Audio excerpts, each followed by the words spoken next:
اعوذ باللہ من الشیطان اللعین الرجیم بسم اللہ الرحمن الرحیم اللہم صلی علی محمد وآل محمد وعجل فرجہم۔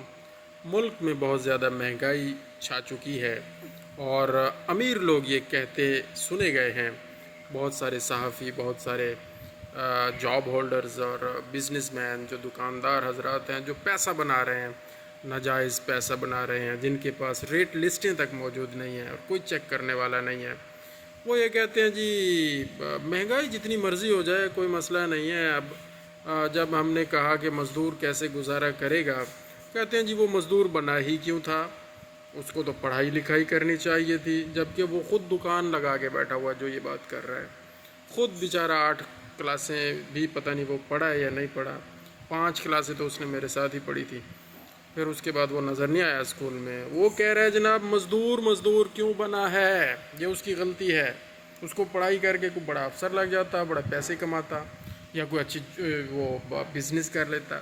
اللہ نے آپ کا بزنس لگا دیا ہے اور آپ کو موقع دے دیا ہے اور آپ جناب مزے کر رہے ہیں، اور آپ نے وہ ساز و سامان اپنے پاس رکھا ہوا ہے جو جناب ہر صورت میں بکنا ہی ہے، اور آپ کو فرق نہیں پڑتا۔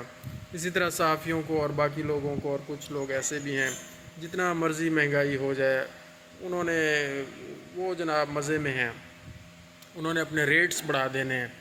مہنگائی سے صرف وہ طبقہ پریشان ہے جس کی آمدنی میں اضافہ نہیں ہوتا، جو 2 نمبری نہیں کرتا، اور جو 2 نمبری کرتا ہے، مثلا اب کسی پلمبر کو اب ہم بلاتے ہیں، وہ پریشان نہیں ہے، اس نے اپنی فیس ہی بڑھا دی ہے۔ الیکٹریشین کو بلاتے ہیں، جو پہلے 500 روپیہ لیتا تھا وہ اب 1000 روپیہ لینا شروع ہو گیا، ٹھیک ہے۔ پلمبر کو بلاتے ہیں، 500 لیتا تھا اب 1000 لیتا ہے، چھوٹا سا کام انہوں نے اپنی فیسیں ڈبل کر لی ہیں۔ یعنی وہ بندہ جس نے چھوٹی موٹی کوئی سکل سیکھی ہوئی ہے، جو تھوڑا سا ہنرمند ہے، یا جس نے کوئی جاب شاب کے ساتھ چھوٹا موٹا کوئی بزنس اپنا سٹارٹ کیا ہوا ہے، تو وہ پریشان نہیں ہے۔ وہ کہتے ہیں جتنا مرضی مہنگائی ہو جائے ہم نے چیزیں بڑھا دینی ہے، ریٹ مہنگا کر دینا، لوگ خود بخود لیں گے اور ہمیں ہمارا منافع ملتا رہے گا۔ تو غریب کی بات کون کرے گا، مزدور کی بات کون کرے گا؟ بجلی مہنگی سے مہنگی کرتے جا رہے ہیں جناب، پیٹرول مہنگے سے مہنگا کرتے جا رہے ہیں، آٹا مہنگے سے مہنگا کرتے جا رہے ہیں، چینی مہنگی سے مہنگی کرتی جا رہے ہیں۔ ایک شکنجی پی سکتے تھے ہم، اب وہ بھی نہیں پی سکتے، سوچنا پڑتا ہے جی لیمو بڑے مہنگے ہو گئے ہیں، چینی بڑی مہنگی ہو گئی ہے۔ مطلب لیمو پانی یار نہیں بنایا جاتا روزانہ، اور چلیں کبھی کبھی بنا بھی لیتا ہے بندہ، تو مزدور یار یہ عیاشی مزدور کہاں سے کرے گا؟ اب وہ لیمو پانی بھی نہیں پی سکتا۔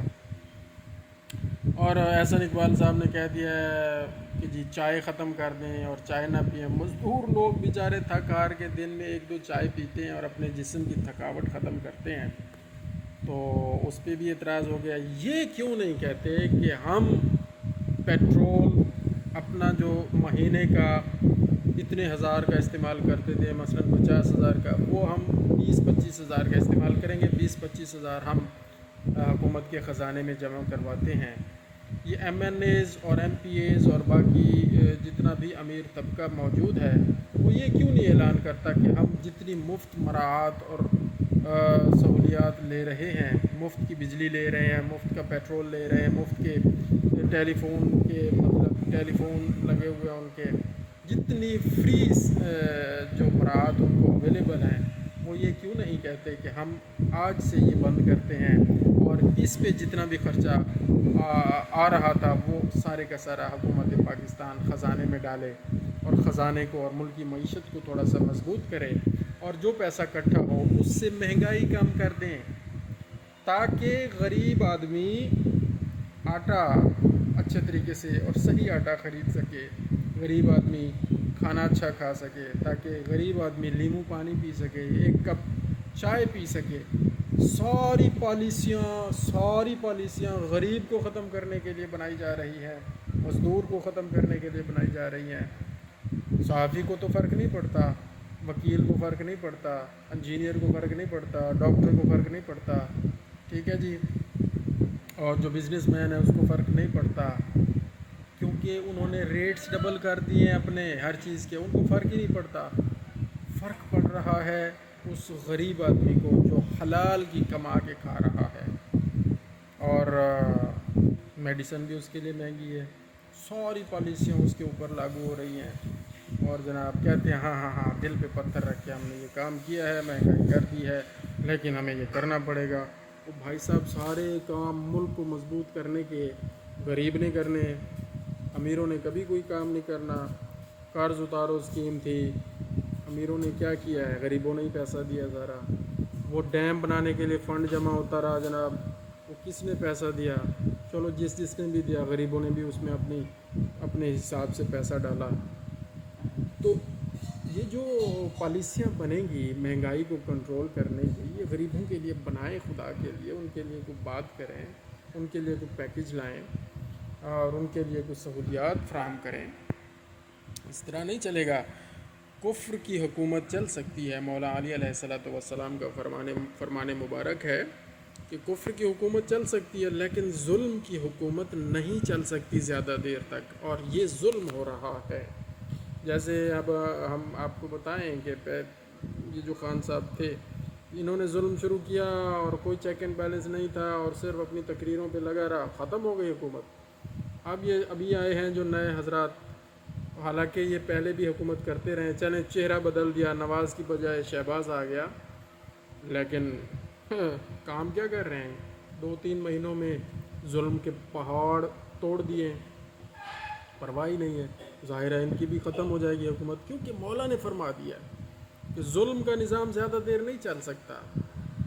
پھر ظاہر ہے الٹیمیٹلی عوام نکلیں گے، انقلاب آئے گا، عوام، لیکن اس وقت آئے گا جب عوام خود سیدھی ہوگی۔ عوام سارا دن جناب مٹر گشت کرتی رہے اور ابرار الحق کے گانوں پر ناچتی رہے، اور ہر جلسے جلوس میں جس بھی پارٹی کا ہو وہاں گانے بجانے کی محفلیں سجتی رہیں، اور پھر وہ کہیں کہ انقلاب بھی آ جائے، تو ایسے تو نہیں آتا۔ انقلاب تو اس وقت آئے گا جب آپ اپنے جسم پر حکومت الہی کو لاگو کریں گے، حکم الہی کو لاگو کریں گے، پھر آپ میں سے کوئی بندہ نکلے گا جو آپ کو لیڈ کرے گا اور الہی حکومت کی طرف لے کر جائے گا۔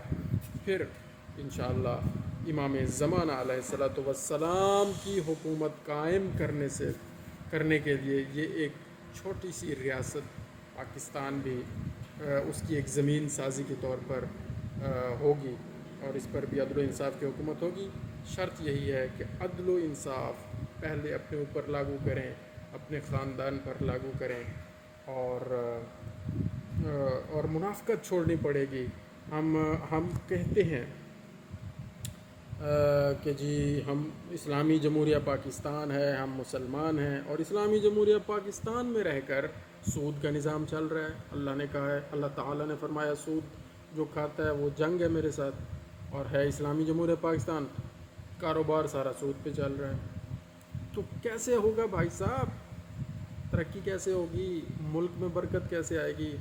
اللہ تعالیٰ نے فرمایا ہے کہ گانا بجانا چھوڑو، اور ہر پارٹی نے گانے بجانے شروع کیے ہوئے ہیں۔ جو بھی جلسہ ہوتا ہے پہلے گانا بجانا ہوتا ہے، پھر کہتے ہیں جی ہم مسلمان ہیں، ہم انقلاب لائیں گے، ہم غریبوں کی مدد کریں گے، جھوٹے وعدے، جھوٹے نعرے، اور جب حکومت میں آ جاتے ہیں پھر کیا کرتے ہیں؟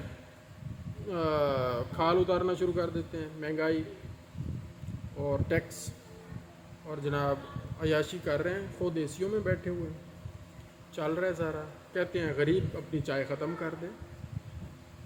بس یہ باتیں بہت ساری ہیں جو دل کی باتیں آپ سے کرنی تھیں۔ اللہ تعالی ہم سب کو ہدایت دے اور ہمیں عمل کی توفیق عطا فرمائے۔ جزاک اللہ خیرہ۔ اللہم صلی علی محمد و آل محمد وعجل فرجہم۔